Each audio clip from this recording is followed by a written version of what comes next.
जय हिंद दोस्तों। स्वागत है आपका ई ज्ञान वाला चैनल पर। दोस्तों, आज हम आपके लिए 5 नवंबर से संबंधित जो इम्पोर्टेंट करंट अफेयर्स है उनको लेकर आए हैं, जो कि सभी कॉम्पिटिटिव एग्ज़ाम के लिए महत्वपूर्ण है, हेल्पफुल है।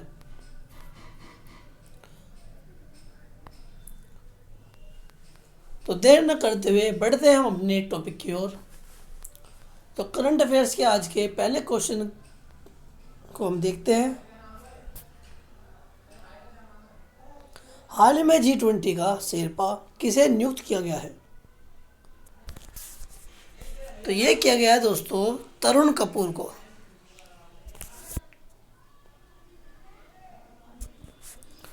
तरुण कपूर जो है दोस्तों, भारत सरकार ने G20 शेरपा के रूप में नियुक्त किया है। यह भूमिका G20 में भारत के दृष्टिकोण को प्रदर्शित करने और विभिन्न मुद्दों पर सहयोग बढ़ाने के लिए महत्वपूर्ण है। नेक्स्ट की अगर हम बात करें, हाल ही में भारतीय रेलवे ने कौन सी high speed Vande Bharat train को हरी झंडी दिखाई है? तो ये दिखाई है ऑप्शन सी, वंदे भारत 15 को। वंदे भारत एक्सप्रेस का विस्तार विभिन्न राज्यों में यात्रियों को उच्च गति सेवा प्रदान करने के लिए हो रहा है। वंदे भारत 15वीं ट्रेन है जो हरी झंडी पाई है, जिसने हरी झंडी पाई है।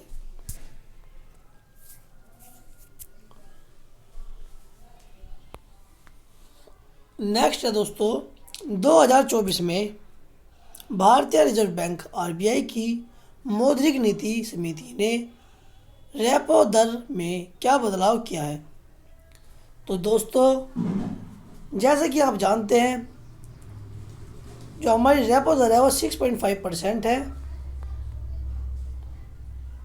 और आरबीआई ने जो है 2024 के लिए इसमें कोई बदलाव नहीं किया है, ऑप्शन सी। और ये ऐसा इसने आरबीआई ने क्यों किया है? जिससे महंगाई नियंत्रण में रखने और विकास को गति देने का प्रयास किया जा रहा है। तो ये इसका जो है पर्पज़ है, रेपो रेट को न बढ़ाने का।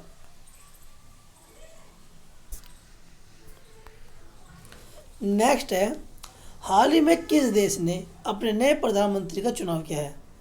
तो ये किया है दोस्तों न्यूजीलैंड ने। न्यूजीलैंड ने जो है दोस्तों क्रिस लक्सन को अपना नया प्रधानमंत्री चुना है।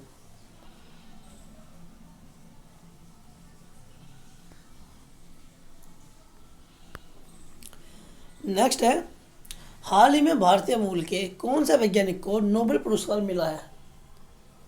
तो ये मिला है कृष्णन गुरु को, ऑप्शन डी।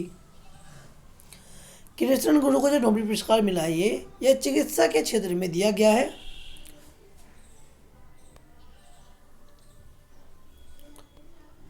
नेक्स्ट है दोस्तों, भारत की G20 अध्यक्षता के दौरान कितने सम्मेलन आयोजित किए गए थे?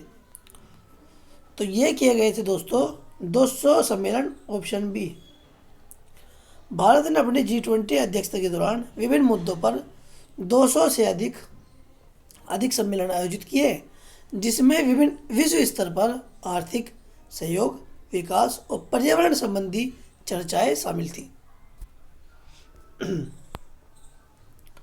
नेक्स्ट है दोस्तों, हाल ही में भारत ने किस देश के साथ HDP हाई डेंसिटी पॉलीएथिलीन क्षेत्र में समझौता किया? तो हाई डेंसिटी पॉलीएथिलीन क्षेत्र में जो है सऊदी अरब के साथ भारत ने अपना समझौता किया, ऑप्शन डी।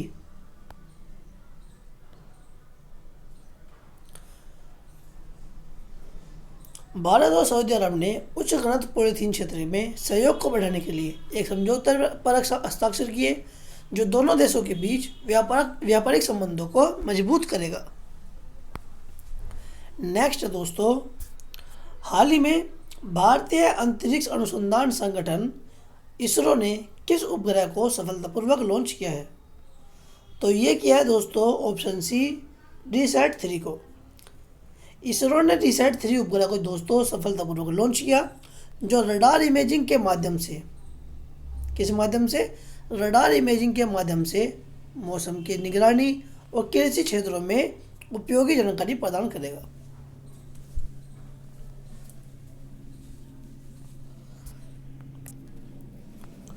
नेक्स्ट दोस्तों, हाल ही में एक्शन 2024 नामक खेल आयोजन किस शहर में किया गया आयोजित किया गया सॉरी किया जाएगा, थोड़ी मिस्टेक हो गई। तो यह किया जाएगा दोस्तों ऑप्शन बी, मुंबई में, जो कि विभिन्न राष्ट्रीय और अंतर्राष्ट्रीय खेलों का आयोजन होगा जिसमें।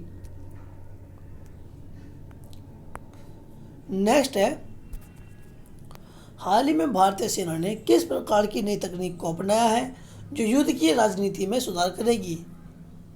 तो यह है दोस्तों आर्टिफिशियल इंटेलिजेंस, जिसे भारतीय सेना ने अपनाने का निर्णय लिया है, जिससे युद्ध की रणनीति और स्थिति को समझ में सुधार होगा। नेक्स्ट है दोस्तों, COP28 सम्मेलन कब और कहां आयोजित किया जाएगा।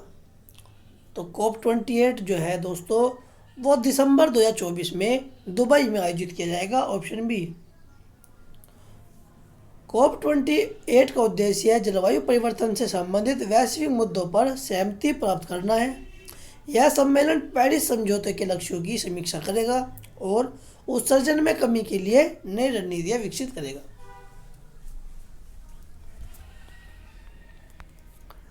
नेक्स्ट दोस्तों, भारत ने किस लड़ाकू विमान का सफल परीक्षण किया है।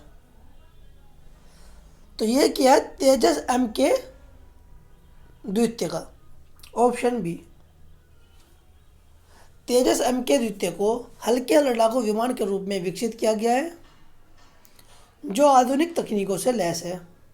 इसका परीक्षण भारत की आत्मनिर्भरता की दिशा में एक महत्वपूर्ण कदम है, जिससे देश की वायु शक्ति में वृद्धि होगी।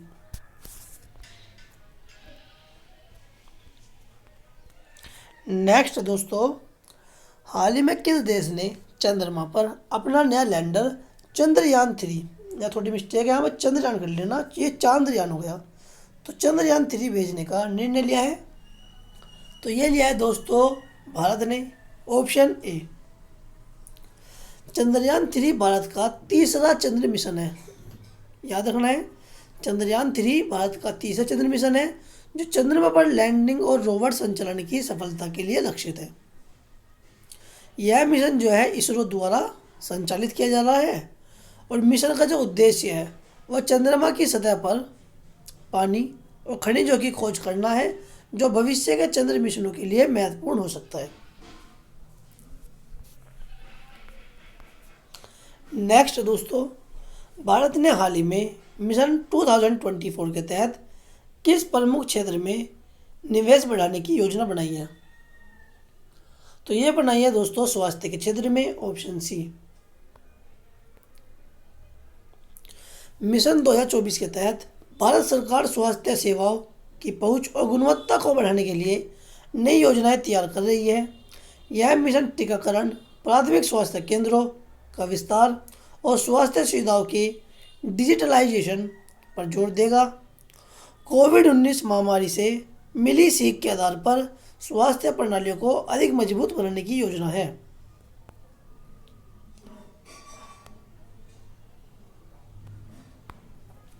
नेक्स्ट है, हाल ही में किस भारतीय खिलाड़ी ने टोक्यो ओलंपिक में स्वर्ण पदक जीतकर इतिहास रचा।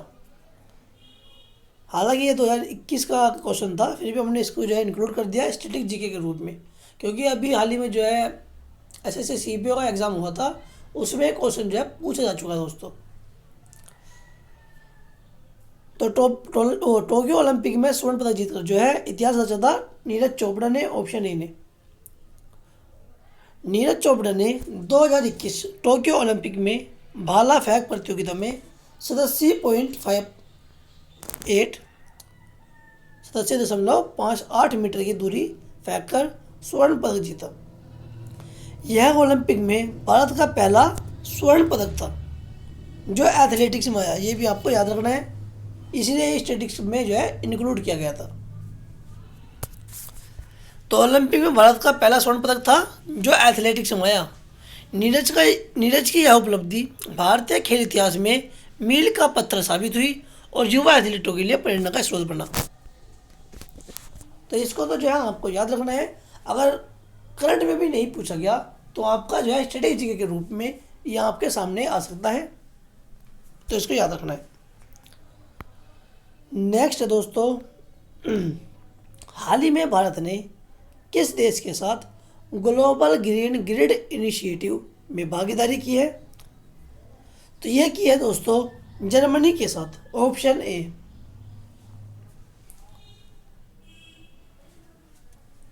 ये जर्मनी वही है दोस्तों जिसका तानाशाह हिटलर था।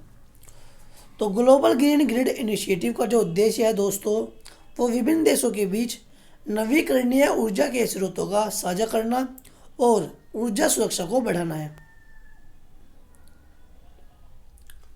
इस पहल से भारत को नवीकरणीय ऊर्जा के क्षेत्र में तकनीकी सहयोग और वित्तीय सहायता मिलने की उम्मीद है।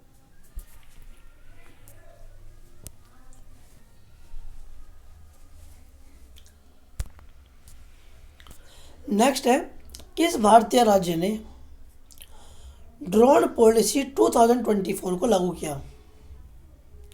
तो ये क्या है दोस्तों, कर्नाटक ने।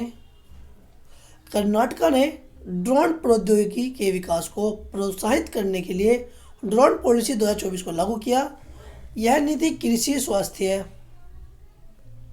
और बुनियादी ढांचे के क्षेत्रों में ड्रोन के उपयोग को बढ़ावा देने के लिए है। नेक्स्ट है दोस्तों, किस भारतीय वैज्ञानिक को हाल ही में वर्ल्ड फूड प्राइज 2024 से सम्मानित किया है? तो ये किया गया है संजीव खोसला को, ऑप्शन डी। संजीव खोसला को खाद्य सुरक्षा और पोषण में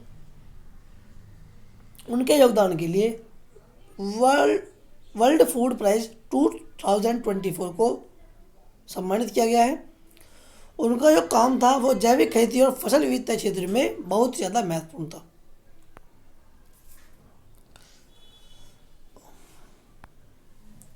नेक्स्ट है, हाल ही में भारत के किस राज्य ने हर घर जल योजना के तहत सभी घरों को पाइप से पानी प्रदान करने का लक्ष्य निर्धारित किया है? तो ये किया है दोस्तों, ऑप्शन डी, हरियाणा ने।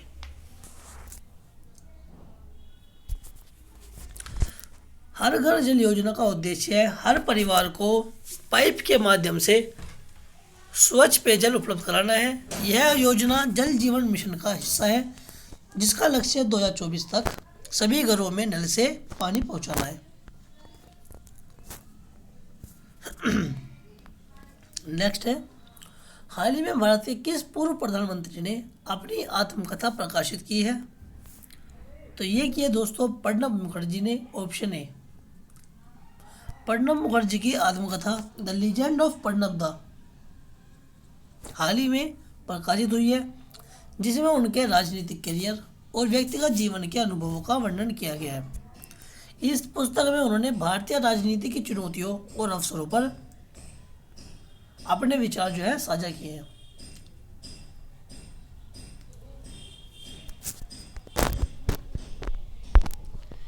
नेक्स्ट है, किस भारतीय अभिनेत्री ने हाल ही में कान फिल्म फेस्टिवल में सर्वश्रेष्ठ अभिनेत्री का पुरस्कार जीता? तो ये जीता दोस्तों कंगना रनौत ने, ऑप्शन बी। कंगना रनौत ने कान फिल्म फेस्टिवल में उनके प्रदर्शन के लिए सर्वश्रेष्ठ अभिनेत्री का पुरस्कार मिला, जिससे उन्होंने भारतीय सिनेमा का गौरव बढ़ाया। यह पुरस्कार उनकी फिल्म तनु वेड्स मनु के लिए दिया गया था, जिसमें उन्होंने एक अलग और चुनौतीपूर्ण भूमिका निभाई। नेक्स्ट है दोस्तों, भारत की पहली क्वांटम कंप्यूटर प्रयोगशाला का उद्घाटन किस शहर में किया गया है? तो यह किया गया है दोस्तों बेंगलोर में, ऑप्शन ए। भारत ने बेंगलोर में अपनी पहली क्वांटम कंप्यूटर प्रयोगशाला का उद्घाटन किया है, जिसका उद्देश्य है क्वांटम तकनीक के क्षेत्र में अनुसंधान और विकास को बढ़ावा देना है। यह प्रयोगशाला जो है एआई, डाटा एनालिटिक्स और साइबर सुरक्षा में नई संभावनाओं का निर्माण करेगी। तो इसी के साथ जो है दोस्तों यह हमारा लास्ट क्वेश्चन था। उम्मीद करता हूँ कि आज का जो हमारे करंट अफेयर्स हैं वो आपको जो है ज़रूर पसंद आए होंगे। अगर जो है वीडियो आपको अच्छी लगी, मटेरियल आपको अच्छा लगा, कि हाँ कुछ लेवल है, क्योंकि हमने जो है इसमें बनाने में बहुत मेहनत हुई है, क्योंकि इसमें पहले क्वेश्चन को अरेंज किया गया, फिर उसके बारे में जो की पॉइंट्स है वे भी हमने निकालने की कोशिश की है। तो प्लीज़ अगर वीडियो अच्छी लगी हो तो चैनल को सब्सक्राइब करें, वीडियो को लाइक करें और अपने स्टडीज़ ग्रुप में जो है वीडियो को ज़्यादा से ज़्यादा शेयर करें, जिससे कि हम जो है रेगुलर इसी तरह करंट अफेयर्स आपके लिए लाते रहें, जो कि आपके एग्ज़ाम के पॉइंट ऑफ व्यू से बहुत ज़्यादा हेल्पफुल होने वाले हैं। तो आज के लिए इतना ही। Thank you so much. मिलते हैं हम अपनी नेक्स्ट वीडियो में।